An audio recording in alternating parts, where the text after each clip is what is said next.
Hello everyone and welcome to GS fighters. उम्मीद करता हूँ आप सभी बहुत बढ़िया होंगे। इस प्यारे से सेशन में हम लोग डिस्कस करने वाले हैं आरपीएफ कांस्टेबल के लिए जो वैकेंसी आई हुई हैं। आप देखोगे 4208 वैकेंसीज़ के लिए अभी देखो एग्ज़ाम होना है। तो एग्ज़ाम के लिए हमारी क्या रणनीति रहनी चाहिए जिससे कि हमारा फाइनल सिलेक्शन हो सके। सिलेक्शन का प्रोसेस क्या रहेगा ये भी हम लोग डिस्कस करेंगे स्टेप बाय स्टेप। और देखेंगे कि जो एग्ज़ाम है मार्च में होने की संभावना कितनी है और देखेंगे क्यों मार्च में होने की ये संभावना प्रबल संभावना है इस एग्ज़ाम के होने की। इन सभी तथ्यों के बारे में हम लोग डिस्कस करेंगे।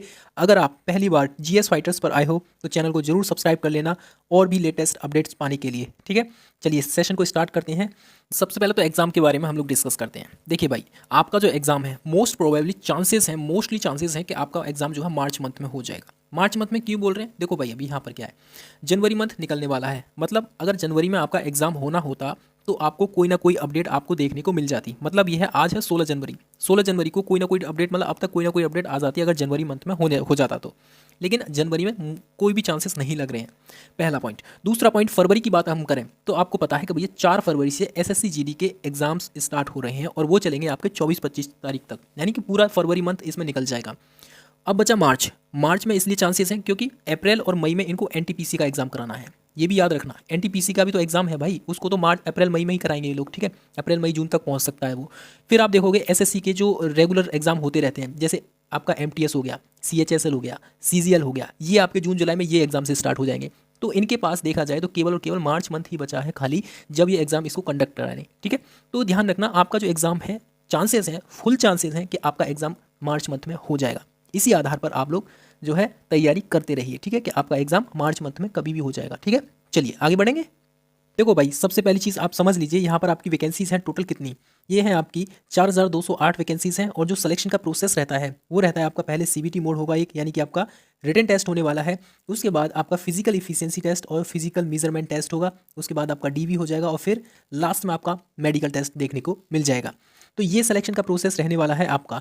इसके बारे में जो डेप्थ में हमें डिस्कस करना है वो ये चीज़ डिस्कस करनी है कि आपका जो सिलेबस है पॉइंट टू पॉइंट और टॉपिक वाइज सारी चीज़ों के बारे में डिस्कस करने वाले हैं हम लोग। सबसे पहले जान लीजिए, मैथ्स के आपके 35 क्वेश्चन देखने को मिलेंगे, रीजनिंग के आपके 35 क्वेश्चन देखने को मिलेंगे और जीके और जीए के क्वेश्चंस मिलेंगे, 50 क्वेश्चंस यहाँ देखने को मिल जाएंगे। मतलब ये समझ लीजिए कि मैथ्स का जो दायरा रहता है वो एक लिमिटेड दायरा रहता है। आप आराम से यहाँ पर 30 से 32 प्रश्न कर ले जाओगे आराम से।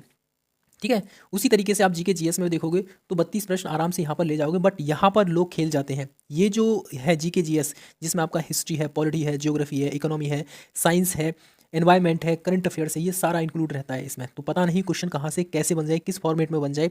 तो यहाँ पर आप देखोगे, अगर यहाँ पर आप जो है 30 के आसपास या 30+ भी स्कोर कर रहे हो तो बहुत बढ़िया स्कोर माना जाएगा आपका। ठीक है, जीके जीएस की बात कर रहा हूँ क्योंकि ये देखा हुआ है। मेरा जो एग्जाम हुआ था आरपीएफ एसआई वाला, उसमें भी देखा था भाई मैंने, जीके जीएस बाकी मतलब अच्छे लेवल का आया है। ठीक है, चलिए टोटल क्वेश्चंस रहेंगे आपके 120 क्वेश्चंस रहेंगे, 120 मार्क्स के रहेंगे और 90 मिनट आपको समय दिया जाएगा, यानी 1.5 घंटे का समय रहेगा। ये भी चीज़ याद रखना कि नेगेटिव मार्किंग भी है यहाँ पर, मतलब 1/3 की नेगेटिव मार्किंग आपको देखने को मिल जाएगी। चलिए, हमारा जो उद्देश्य है इस सेशन को बनाने का वो ये है कि हमें टॉपिक वाइज सिलेबस को डिस्कस करना है। मतलब कौन से टॉपिक आपको पढ़ने हैं और डेप्थ में पढ़ने हैं, अच्छे से उसको प्रैक्टिस करनी है। मैथ्स की बात करेंगे हम लोग पहले। तो मैथ्स के आपको पता है 35 क्वेश्चंस देखने को मिलेंगे और 35 में से आपको नंबर सिस्टम से क्वेश्चन देखने को मिलेगा, होल नंबर से, डेसिमल एंड फ्रैक्शन से, ठीक है, अर्थमेटिकल ऑपरेशन से, परसेंटेज है, एवरेज है, रेशियो प्रोपोर्शन है, इंटरेस्ट है यानी ब्याज वगैरह है, प्रॉफिट एंड लॉस है, डिस्काउंट है, टेबल ग्राफ है, ये आपका मेंसुरेशन हो जाएगा, टाइम एंड डिस्टेंस एटसेट्रा। ये वाले जो पॉइंट है ये बहुत खतरनाक रहता है क्योंकि एटसेट्रा में वो कुछ भी पूछ सकता है। ठीक है, लेकिन ये वाले टॉपिक जो हैं, ये वाले जो टॉपिक हैं, इन पर आपको अच्छे से कमांड बनानी है अगर आपको मैथ्स में बेस्ट स्कोर करना है तो। ठीक है, ये ऑफिशियल सिलेबस से ही है बट मैंने अपने हाथों से लिख लिया है यहाँ पर, इसीलिए मैं आपको ये सारी चीज़ें बता पा रहा हूँ। ठीक है, आगे बढ़ेंगे हम लोग। यहाँ पर जीके और जीए, ये जो आपका सिलेबस रहेगा यहाँ पर, इसको डिवाइड किया गया है 2 पार्ट्स में। एक तो हमारा जो पार्ट्स रहता है जो कह सकते हैं ट्रेडिशनल पार्ट रहता है, जिसमें आपका हिस्ट्री, पॉलिटी, ज्योग्राफी, इकोनॉमिक्स है ना, ये सारी चीज़ें आती हैं। दूसरा रहेगा आपका करंट इवेंट से रिलेटेड। करंट अफेयर्स में आपको मोस्टली जो फोकस करना है वो रहेगा आपका जो इंपॉर्टेंट डेज होते हैं उन पर फोकस करना है। स्पोर्ट्स इन न्यूज़, यानी 1 से 1.5 साल तक का जो स्पोर्ट्स का न्यूज़ रहता है या स्पोर्ट्स की कोई पर्सनैलिटी है जो न्यूज़ में रही है, उनके बारे में जानकारी आपको पता होनी चाहिए। उसी के साथ नेशनल और इंटरनेशनल जो इवेंट्स होते हैं उनके बारे में भी आपको पता होने चाहिए। मतलब जैसे G20 हो गया, G7 हो गया, है ना, इस तरीके के जो नेशनल और इंटरनेशनल इवेंट्स होते हैं उनके बारे में आपको पता होना चाहिए। Awards, appointments, festivals in news और आपका यूनियन स्कीम्स, यानी कि ये सारी चीज़ों के बारे में याद रखेंगे। एक पॉइंट मैंने यहाँ पर बहुत ही इंपॉर्टेंट तरीके से लिखा है। इंपॉर्टेंट ये है कि जो इंपॉर्टेंट ऑर्गेनाइजेशंस हैं इंटरनेशनल और इंडिया लेवल पर, मतलब आप देखोगे यहाँ पर जैसे आपका वर्ल्ड बैंक हो गया, आईएमएफ हो गया, डब्ल्यूटीओ हो गया, डब्ल्यूएचओ हो गया, इन सभी के बारे में आपको बेसिक जानकारी पता होनी चाहिए। बेसिक क्या है, आप इनको हेडक्वार्टर पता होनी चाहिए आपको, सबसे पहली चीज़। दूसरा इंपॉर्टेंट पॉइंट ये रहेगा यहाँ पर कि उनके जो अध्यक्ष हैं उनके बारे में भी पता होना चाहिए। तो ये रहेगा आपका करंट अफेयर्स का लेक्चर, ठीक है। यहाँ पर मतलब टॉपिक रहेंगे। उसके बाद आप देखोगे इंडियन हिस्ट्री में आप लोग यहाँ पर मॉडर्न हिस्ट्री पर ज़्यादा फोकस करोगे। अगर आपके पास समय है, आपको लगता है कि मैं कवर कर लूँगा ये सारी चीज़ों को, तो आप एंशिएंट और मिडेवल को भी पढ़ लेंगे, ठीक है।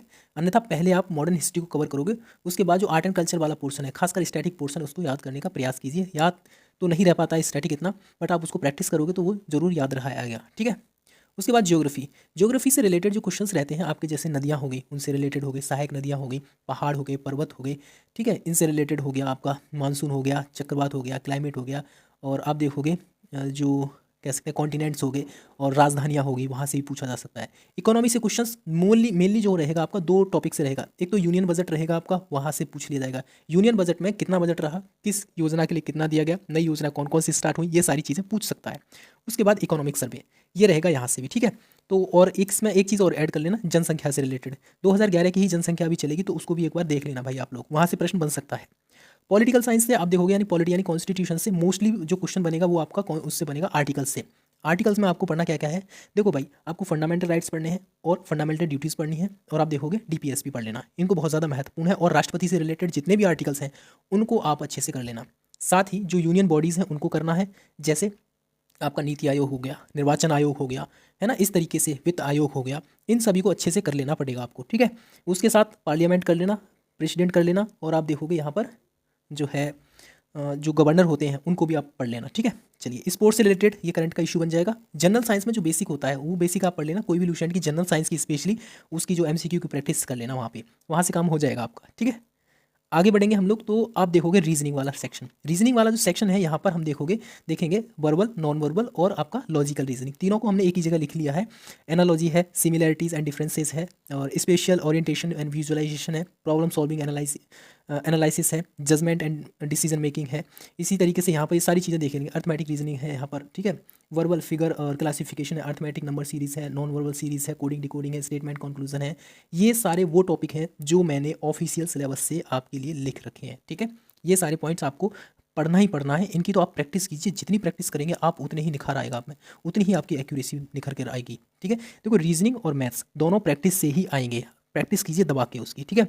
35 क्वेश्चन आएंगे रीजनिंग के, और रीजनिंग में से आप सच बता रहा हूँ मैं आराम से 30 प्लस कर ले जाओगे, आराम से कर ले जाओगे, अगर थोड़ी थोड़ी हर टॉपिक की जो मॉडरेट टू हार्ड प्रश्न है उनकी प्रैक्टिस कीजिए, ठीक है। चलिए आगे बढ़ेंगे हम लोग। जब आप एग्जाम क्वालिफाई करके जाओगे यानी सीबीटी क्वालिफाई करोगे, तो आपको क्या करना पड़ेगा, पीईटी में यानी फिजिकल इफिशियंसी टेस्ट या फिजिकल जो मेजरमेंट टेस्ट है उसके अंतर्गत आप देखोगे यहाँ पर 1600 मीटर की रनिंग करनी पड़ेगी। जो मेल कैंडिडेट हैं उनके लिए कितना टाइम दे रखा है, ये टाइम है आपका 5 मिनट 45 सेकंड का। जो फीमेल है उनके लिए 800 मीटर की रनिंग करनी पड़ेगी 3 मिनट 40 सेकंड में। लॉन्ग जंप भी है यहाँ पर, मेल के लिए 14 फीट, फीमेल के लिए 9 फीट। हाई जंप भी है, मेल के लिए 4 फीट है और फीमेल के लिए 3 फीट है। तो ये रहेगा आपका जो है पीटी और पीएसटी का क्राइटेरिया रहेगा। हाइट आपको पता है, आपने फॉर्म डाला है, आपको पता होगा अच्छे से। आपकी हाइट 165 सेंटीमीटर है, फीमेल है तो 157 सेंटीमीटर है। और यहाँ पर जो ओनली मेल कैंडिडेट है उनके लिए जो चेस्ट मांगी है 80 से 85 सेंटीमीटर, यानी मिनिमम 80 सेंटीमीटर होनी चाहिए, और 5 सेंटीमीटर का जो फुलाव होता है चेस्ट में वो होना चाहिए, ठीक है। ओनली मेल कैंडिडेट के लिए है, ये याद रखना। एससी और एसटी जो कैंडिडेट हैं उनके लिए हाइट की इसमें छूट दी है, तो 160 सेंटीमीटर हो जाएंगी, ठीक है, हाइट आपकी। और जो फीमेल है उसके लिए 152 सेंटीमीटर। तो ये आपको पता होगा, आपका जो कह सकते हैं हाइट वाइट का इशू जो भी है आपको पता होगा, ठीक है। तो मेरा मेन पर्पस ये था कि आपको ये जो सिलेबस है इस सिलेबस को अवगत कराना कि आपको ये टॉपिक पढ़ने हैं, ताकि आप मैक्सिमम स्कोर कर पाएँ। आपका जो रहेगा 120 क्वेश्चन रहेगा, 120 में से एटलीस्ट आपको, सच बता रहे हैं हम, कम से कम 85 क्वेश्चन आपको लाने पड़ेंगे, 80 से 85। अगर आप जनरल कैटेगरी में तो 85 मान के चलिए आप, तब जाकर आप समझ लीजिए हाँ हो पाएगा सिलेक्शन, ठीक है। चलिए, तो एक चीज़ और याद रखना, देखो भाई यहाँ पर एक बहुत ही प्यारी सी लाइन है, हालांकि मैंने नहीं लिखी है, मैंने इसको इंटरनेट से लिया है, ठीक है, लेकिन बहुत प्यारी लगी मुझे तो मैंने आपको लिख दिया। Your future is created by what you do today, not tomorrow. आपका जो भविष्य है, आपका जो भविष्य है वो क्रिएट होता है, वो बनता है, कैसे बनता है भैया, जब आप आज कुछ करते हैं ना कि कल। अगर आप ये सोचोगे कि मैं कल करूँगा तो वो कल कभी नहीं आएगा, और ना ही कभी आया है वो कल। जो भी करना है, अपने फ्यूचर को बनाना है, तो आज लग जाइए अपने टारगेट पर, ठीक है। और हमें सब्सक्राइब जरूर कर लीजिए, ठीक है। चलिए, आपके मन करता है तो जब जरूर करना, अगर मन नहीं कर रहा है तो मत करना सब्सक्राइब, ठीक है। वीडियो पसंद आया तो लाइक कर जरूर कर लेना, और पसंद नहीं आया तो डिसलाइक भी कर देना, ठीक है। कोई बात नहीं ऐसी। चलिए मिलेंगे नेक्स्ट सेशन में नेक्स्ट अपडेट के साथ, तब तक के लिए अपना ख्याल रखिए। जय हिंद, जय भारत।